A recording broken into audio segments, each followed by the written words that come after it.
Hi everyone. आज हम उत्तराखंड के जनवरी 2024 महीने के करंट अफेयर को डिस्कस करेंगे। इससे पहले वाले वीडियो में मैंने नवंबर और दिसंबर का करंट अफेयर आपको करा दिया था। आज हमारा उसी सीरीज़ में एक अगला वीडियो है। देखिए, पहला जो करंट अफेयर है वो देखते हैं। पुष्कर सिंह धामी ने कोलागढ़ देहरादून में नेताजी सुभाष चंद्र बोस आवासीय छात्रावास के भवन का उद्घाटन किया। ठीक है, तो ये क्वेश्चन हो सकता है कि नेताजी सुभाष चंद्र बोस आवासीय छात्रावास कहाँ पर है, तो वो देहरादून में है, जिसका उद्घाटन 1 जनवरी 2024 को किया गया। ठीक है। उत्तराखंड सरकार ने कृषि या बागवानी उद्देश्यों के लिए बाहरी लोगों द्वारा भूमि खरीद पर प्रतिबंध लगाने का निर्णय लिया है। ठीक है, और इसमें डीएम को यह आदेश दिया गया है कि बाहरी लोगों को कृषि और बागवानी के उद्देश्य से ज़मीन खरीदने की अनुमति नहीं दें। तो ये आपको पता होगा कि अभी उत्तराखंड में भू कानून के लिए भी आंदोलन चल रहे थे और उसी के तहत ये निर्णय लिया गया है कि बाहरी लोग जो है यहाँ पर बागवानी करने के लिए या कृषि करने के लिए ज़मीन नहीं खरीद सकते, उत्तराखंड के बाहर के प्रदेश के लोग। ठीक है। हाल ही में मुख्यमंत्री धामी ने वन विभाग को मानव वन्यजीव संघर्ष क्या होता है? जब जंगलों से कोई जानवर सोसाइटी में आ जाता है और फिर मतलब उन लोगों के बीच में जो संघर्ष हो जाता है वो मानव वन्यजीव संघर्ष कहलाता है। उसको रोकने के लिए कार्य योजना तैयार करने के निर्देश जारी किए थे। इस निर्देश में उत्तराखंड के विभिन्न हिस्सों में तेंदुआ द्वारा बच्चों पर हमला करने की बढ़ती घटनाओं के बाद ये कदम उठाया गया था। और जब ऐसे जो इस घटना से पीड़ित लोग होते थे उन्हें 4 लाख रुपए का मुआवजा दिया जाता था राज्य सरकार द्वारा, अब उसको बढ़ाकर 6 लाख रुपए कर दिया गया है।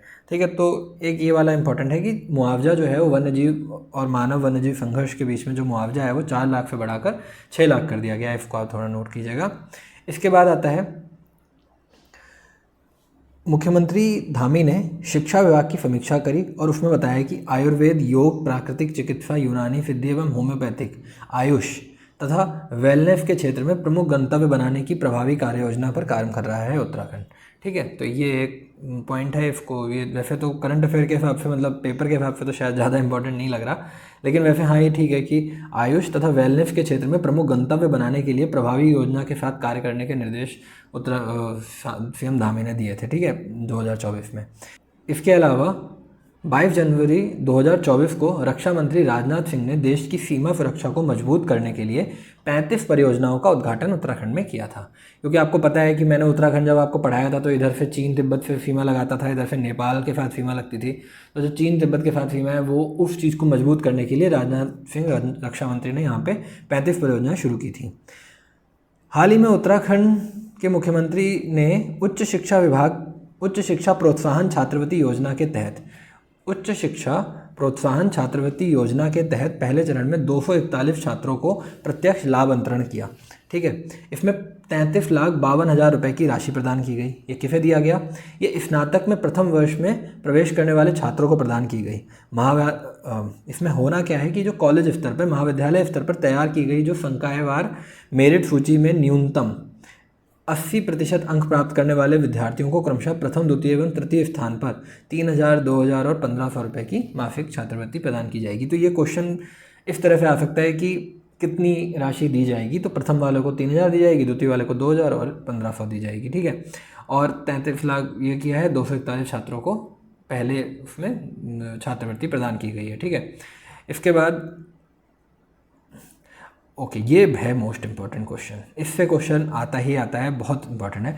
26 जनवरी 2024 को जो गणतंत्र दिवस हुआ था उसमें उत्तराखंड की जो झांकी कर्तव्य पथ पे जो चली थी उसके बारे में यह है। परेड की जो झांकी थी वो विकसित उत्तराखंड की थीम पर आधारित थी। ठीक है, झांकी में राज्य का पक्षी मोनाल के साथ साथ मंडुआ, झंगोरा और रामदाना और कौनी जैसी पारंपरिक फसल की कृषि को भी दिखाया गया था। किसको दिखाया गया था? एक तो मोनाल को दिखाया गया था, इसके साथ मंडुआ, झंगोरा, रामदाना, कौनी जैसी पारंपरिक फसलों की कृषि को भी दिखाया गया था। ये इंपॉर्टेंट है, आप लोग ये नोट कीजिएगा जरूर। ठीक है, झांकी के मध्य भाग में होम स्टे एक प्रमुख हिस्सा था। देखिए, जब हम कोई भी राज्य अपनी झांकी बनाता है तो वहाँ की जो मेन चीज़ें हैं उनको दिखाने की कोशिश करता है। मोनाल हमारा राष्ट्रीय पक्षी हो गया, मंडुआ, झंगोरा, रामदाना, कौनी यहाँ की पारंपरिक फसलें हो गई स्थानीय। ठीक है, उसके बाद झांकी के मध्य में क्या? होम स्टे योजना उत्तराखंड में चल रही है ना, तो वो हिस्सा था। झांकी के समापन खंड में राज्य की विकासात्मक परियोजनाओं को महत्वपूर्ण तत्वों को दर्शाया गया था, जैसे चारधाम मार्ग ऑल वेदर रोड, चारधाम मार्ग की रोड जो बन रही है वो वाला, ऋषिकेश कर्णप्रयाग रेल जो बिछाई जा रही है ये रेल योजना, रोपवे सिस्टम और माणा के लिए बढ़ी हुई सड़क की कनेक्टिविटी।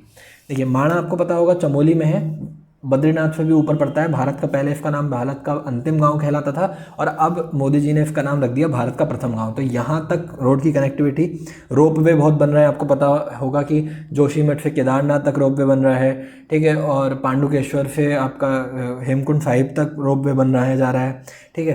तो इन सब चीज़ों की झलक दिखाई गई थी झांकी में। तो ये क्वेश्चन आ जाता है और इस चीज़ को आप ज़रूर नोट कीजिएगा, ये वाला इंपॉर्टेंट है। आप चाहें तो स्क्रीनशॉट ले लीजिए और मैं इसकी जो PDF है वो टेलीग्राम ग्रुप पे शेयर कर दूंगा, तो आप लोग टेलीग्राम भी ज्वाइन कर सकते हैं, ठीक है, कर लीजिएगा, वहाँ पे आपको इसकी PDF मिल जाएगी, ठीक है। हाल ही में 3 वर्ष से अधिक के अंतराल पे अगला देखते हैं। हाल ही में 3 वर्ष से अधिक के अंतराल के बाद पिथौरागढ़ के नैनी हवाई अड्डे से उड़ान का संचालन शुरू किया गया। 2020 में की जो शुरुआत थी जब कोविड आया था तो उस समय इसको निलंबित कर दिया गया था।